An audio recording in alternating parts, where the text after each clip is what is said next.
Saudi Gulf breaking ന്യൂസിലേക്ക് സ്വാഗതം.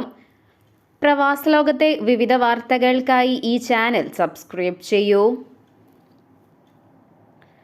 പരമ്പരാഗത അല്ലെങ്കിൽ ഇലക്ട്രോണിക് സിഗരറ്റുകളുടെ വിൽപ്പന നിരോധിക്കാൻ സൗദി അറേബ്യ പദ്ധതി ഇടുന്നില്ലെന്ന് Saudi food and drug authority അറിയിച്ചു. ബെൽജിയം പോലുള്ള രാജ്യങ്ങൾ വാപ്പിംഗ് ഉൽപ്പന്നങ്ങളുടെ നിരോധനം ഉൾപ്പെടെയുള്ള കർശനമായ നടപടികൾ തെരഞ്ഞെടുത്തതോടെ പുകയില നിയന്ത്രണങ്ങളെക്കുറിച്ചുള്ള രാജ്യാന്തര ചർച്ചകൾക്കിടയിലാണ് പരാമർശം. ഇനി മുതൽ ദുബൈയിലെ വാഹനയാത്രയ്ക്ക് ചിലവേറും. തിരക്കേറിയ സമയങ്ങളിൽ ദുബൈയിൽ സാലക്കിന് 6 ദിർഹം ഈടാക്കുന്ന variable road toll pricing system പ്രാബല്യത്തിൽ വന്നതോടെയാണ് യാത്രാച്ചെലവ് കൂടുന്നത്. ഒരു തവണ ഒരു ദിശയിൽ സാലക് ഗേറ്റുകളെല്ലാം കടക്കേണ്ടി വരുന്ന ഒരാൾക്ക് 60 ദിർഹവും ഇരുദിശകളിലേക്കും കടക്കേണ്ടി വരുന്നവർക്ക് 120 ദിർഹവും നൽകണം. ഇപ്പോഴിത് യഥാക്രമം 40-80 ദിർഹമായിരുന്നു. ഇങ്ങനെ മാസത്തിൽ 26 പ്രവൃത്തി ദിവസങ്ങളിൽ വാഹനമോടിച്ചു പോകുന്ന ഒരാൾക്ക് സാലക് ഇനത്തിൽ മാത്രം 3120 ദിർഹം നൽകേണ്ടി വരും. ഇന്ധനവിലയും ചേർത്താൽ ശമ്പളത്തിന്റെ ഭൂരിഭാഗവും ഇതിനായി മാറ്റിവെക്കേണ്ട സ്ഥിതിയാണ്. പ്രവൃത്തി ദിവസങ്ങളിൽ രാവിലെ 6 മുതൽ 10 വരെയും വൈകുന്നേരം 4 മുതൽ രാത്രി 8 വരെയുമാണ് തിരക്കേറിയ സമയം. ഈ സമയങ്ങളിൽ സാലക് ഗേറ്റ് കടക്കുന്നവർക്കാണ് ഒരു സാലക്കിന് 6 എന്ന തോതിൽ 10 സാലക്കിന് 60 ദിർഹം നൽകേണ്ടി വരിക. രാവിലെ 10 മുതൽ വൈകിട്ട് 4 വരെയും രാത്രി 8 മുതൽ പുലർച്ചെ 1 വരെയും സാലക് ഗേറ്റ് കടന്നാൽ 4 ദിർഹം വീതം ഈടാക്കും. ഞായറാഴ്ചകളിലും 4 ദിർഹമാണ് ഈടാക്കുക.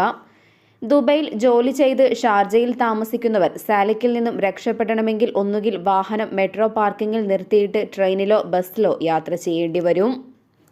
അതേസമയം നേരത്തെ പുറപ്പെട്ട് രാവിലെ 6 മണിക്ക് മുമ്പ് ലക്ഷ്യസ്ഥാനത്ത് എത്തുകയും അർദ്ധരാത്രി 1 മണിക്ക് ശേഷം തിരിച്ചു പോവുകയും ചെയ്യുക പ്രായോഗികമല്ലാത്തതിനാൽ താമസം ഓഫീസിന്റെ പരിസരത്തേക്ക് മാറ്റുകയാണ് മറ്റൊരു പോംവഴി. അതിന് ദുബൈയിലെ ഉയർന്ന വാടകയും പാർക്കിംഗ് നിരക്കും വെല്ലുവിളിയാകും. ദുബൈയിൽ പുതിയ പാർക്കിംഗ് നിരക്ക് മാർച്ച് മുതലാണ് വർദ്ധിക്കുന്നത്. Standard, premium, grand events parking എന്നിങ്ങനെയാണ് തരം തിരിച്ചിരിക്കുന്നത്. ഇതിൽ പ്രീമിയം പാർക്കിങ്ങിന് മണിക്കൂറിൽ 6 ദിർഹം ഈടാക്കും. എന്നാൽ പുലർച്ചെ 1 മുതൽ രാവിലെ 6 വരെ സാലക് കടക്കുന്നവർക്ക് ടോൾ ഉണ്ടാകില്ല. ഒമാനിൽ 2 ദിവസം മഴയ്ക്ക് സാധ്യത. ഫെബ്രുവരി 2-3 തീയതികളിൽ ന്യൂനമർദ്ദം ബാധിക്കുമെന്ന് കാലാവസ്ഥാ നിരീക്ഷണ കേന്ദ്രം അറിയിച്ചു. വിവിധ പ്രദേശങ്ങളിൽ ഒറ്റപ്പെട്ട മഴയ്ക്കും സാധ്യതയുണ്ട്. ഒമാൻ തീരപ്രദേശങ്ങൾ, വടക്കൻ ബാത്ന, മുസന്തം എന്നിവിടങ്ങളിൽ മഴ ലഭിക്കാൻ സാധ്യതയുണ്ട്. അൽ ഹജർ മലനിരകൾ മേഘാവൃതമായിരിക്കും. പർവ്വത പ്രദേശങ്ങളിൽ മൂടൽമഞ്ഞ് രൂപപ്പെടൽ, താപനിലയിൽ പ്രകടമായ ഇടിവ്, സമുദ്രനിരപ്പ് ഉയരൽ, കാറ്റ് എന്നിവയ്ക്കും സാധ്യതയുണ്ടെന്ന് കാലാവസ്ഥാ വിദഗ്ധർ കൂട്ടിച്ചേർത്തു. ഔദ്യോഗിക സ്രോതസ്സുകളിൽ നിന്നുള്ള വിവരങ്ങൾ പിന്തുടരണമെന്നും പൊതുജനങ്ങൾ ജാഗ്രത പാലിക്കണമെന്നും അധികൃതർ ഓർമ്മിപ്പിച്ചു. 2025 ഫെബ്രുവരി മാസത്തെ പെട്രോൾ, ഡീസൽ വിലകൾ UAE ഇന്ധന വില കമ്മിറ്റി പ്രഖ്യാപിച്ചു. പുതിയ നിരക്കുകൾ ഫെബ്രുവരി 1 മുതൽ പ്രാബല്യത്തിൽ വന്നു. സൂപ്പർ 98 പെട്രോളിന് ജനുവരിയിൽ 2.61 ദിർഹമായിരുന്നു നിരക്ക്. ഫെബ്രുവരിയിൽ പ്രകാരം സൂപ്പർ 98ന് 2.74 ദിർഹമാണ് വില. അതേസമയം സ്പെഷ്യൽ 95ന് 2.63 ദിർഹമാണ് വില. മുൻമാസം ലിറ്ററിന് 2.5 ദിർഹമായിരുന്നു വില. E+ കാറ്റഗറി പെട്രോൾ ലിറ്ററിന് 2.55 ദിർഹത്തിന് ലഭിക്കും. ജനുവരിയിൽ ലിറ്ററിന് 2.43 ദിർഹമായിരുന്നു. അതേസമയം ഡീസലിന് ഇപ്പോൾ ലിറ്ററിന് 2.82 ദിർഹമാണ് വില. മുൻമാസം ഇത് ലിറ്ററിന് 2.68 ദിർഹമായിരുന്നു. കുവൈറ്റിലെ ബാങ്കുകളിൽ അക്കൗണ്ട് തുടങ്ങാനുള്ള മിനിമം വേതന മാനദണ്ഡങ്ങൾ ഒഴിവാക്കിയതായി കുവൈറ്റ് സെൻട്രൽ ബാങ്ക് വ്യക്തമാക്കി. ഇതോടെ ചെറിയ ശമ്പളമുള്ള പ്രവാസികൾക്കും ഇനി മുതൽ രാജ്യത്ത് ബാങ്ക് അക്കൗണ്ടുകൾ ആരംഭിക്കാം. ഇത് സംബന്ധിച്ച നിർദ്ദേശങ്ങൾ രാജ്യത്തെ എല്ലാ ബാങ്കുകൾക്കും നൽകിയതായി സെൻട്രൽ ബാങ്ക് വിശദീകരിച്ചു. മുമ്പ് രാജ്യത്ത് ബാങ്ക് അക്കൗണ്ടുകൾ തുടങ്ങണമെങ്കിൽ നിശ്ചിത ശമ്പളം ആവശ്യമായിരുന്നു. ഇതോടെ ഗാർഹിക തൊഴിലാളികൾ ഉൾപ്പെടെയുള്ള കുറഞ്ഞ വരുമാനമുള്ളവർ പണമിടപാടുകൾ നടത്തുന്നതിനായി അനൗപചാരിക സംവിധാനങ്ങളായിരുന്നു കൂടുതലും ഉപയോഗിച്ചിരുന്നത്. ഇതൊഴിവാക്കാനാണ് ബാങ്ക് അക്കൗണ്ട് തുറക്കാൻ മിനിമം വേതനം ആവശ്യമാണെന്ന മാനദണ്ഡം മരവിപ്പിച്ചുകൊണ്ട് കുവൈറ്റ് സെൻട്രൽ ബാങ്ക് ഉത്തരവ് പുറത്തിറക്കിയത്.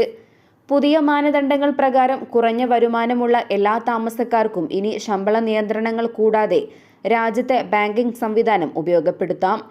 ഇതോടെ എല്ലാവർക്കും സേവിങ്സ് അക്കൗണ്ട്, ലോണുകൾ, സ്വദേശത്തേക്ക് പണമയക്കൽ തുടങ്ങിയ സേവനങ്ങൾക്ക് അർഹതയുണ്ടാകും.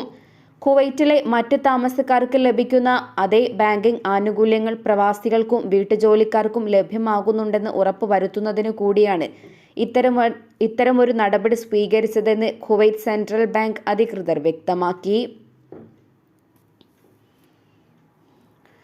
60 വയസ്സിന് മുകളിലുള്ള പ്രവാസികളുടെ ആശ്രിതർക്ക് സ്വകാര്യ കമ്പനികളിലേക്ക് വിസ മാറ്റാൻ അനുമതി നൽകിക്കൊണ്ട് Kuwait public authority four manpower ഭാര്യ, കുട്ടികൾ ഉൾപ്പെടുന്ന ആർട്ടിക്കിൾ 22 വിസയിലുള്ളവർക്ക് ആർട്ടിക്കിൾ 18 പ്രകാരമുള്ള സ്വകാര്യ കമ്പനികളിലേക്കാണ് മാറ്റം അനുവദിച്ചത്.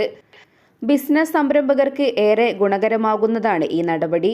എന്നാൽ മാറ്റം കമ്പനി നിയമങ്ങളുടെ വ്യവസ്ഥകൾക്കും നിയന്ത്രണങ്ങൾക്കും വിധേയമാണ്. ഇതിന് വിദ്യാഭ്യാസ യോഗ്യത ബാധകമല്ല.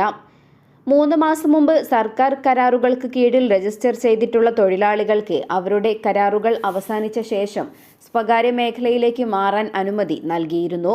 എന്നാൽ അതിന് നിലവിലുള്ള സ്പോൺസറുടെ അനുമതി ആവശ്യമാണ്. യുഎഇയിലെ ഏറ്റവും പുതിയ കാലാവസ്ഥാ വിവരങ്ങൾ നാഷണൽ സെന്റർ ഓഫ് മെറ്ററോളജി വിഭാഗം അപ്ഡേറ്റ് ചെയ്തു. യുഎഇയിലെ വിവിധ ഭാഗങ്ങളിൽ നേരിയതോ മിതമായതോ ആയ മഴ കഴിഞ്ഞ ദിവസം റിപ്പോർട്ട് ചെയ്തിട്ടുണ്ട്. ഇന്ന് രാവിലെയും ചില ഭാഗങ്ങളിൽ നേരിയതും ഒറ്റപ്പെട്ടതുമായ മഴ രേഖപ്പെടുത്തി. ഫെബ്രുവരി 2 ഞായറാഴ്ചയും മഴ തുടരുമെന്ന് കാലാവസ്ഥാ നിരീക്ഷണ കേന്ദ്രം പ്രവചിച്ചു. തൊഴിലാളികളുടെ വേതനം അടിസ്ഥാനമാക്കിയുള്ള സേവിങ്സ് ഫണ്ട് പിൻവലിക്കണമെങ്കിൽ തൊഴിൽ കരാർ റദ്ദാക്കണമെന്ന് മാനവ വിഭവശേഷി സ്വദേശിവൽക്കരണ മന്ത്രാലയം. അടിസ്ഥാന വേതനത്തിന് ആനുപാതികമായാണ് ഓരോരുത്തർക്കും സേവിങ്സ് ഫണ്ട് ഉണ്ടാവുക. ഫണ്ടിൽ രജിസ്റ്റർ ചെയ്തവർക്ക് 1 വർഷത്തിനു ശേഷം സേവിങ്സ് തുക പിൻവലിക്കാൻ തൊഴിൽ മന്ത്രാലയത്തിന്റെ മുൻകൂർ അനുമതി ആവശ്യമാണ്. തൊഴിൽ തർക്കം നിലനിൽക്കുന്നുണ്ടെങ്കിൽ സേവിങ്സ് ഫണ്ട് പിൻവലിക്കാനാകില്ല. തൊഴിലാളിയുടെ വിസ റദ്ദാക്കുമ്പോൾ നൽകേണ്ട സേവനകാല ആനുകൂല്യങ്ങൾക്ക് മതിയായ ഫണ്ട് തൊഴിലുടമയുടെ കൈവശമുണ്ടെന്ന് മന്ത്രാലയത്തെ അറിയിക്കണമെന്ന വ്യവസ്ഥയുമുണ്ട്.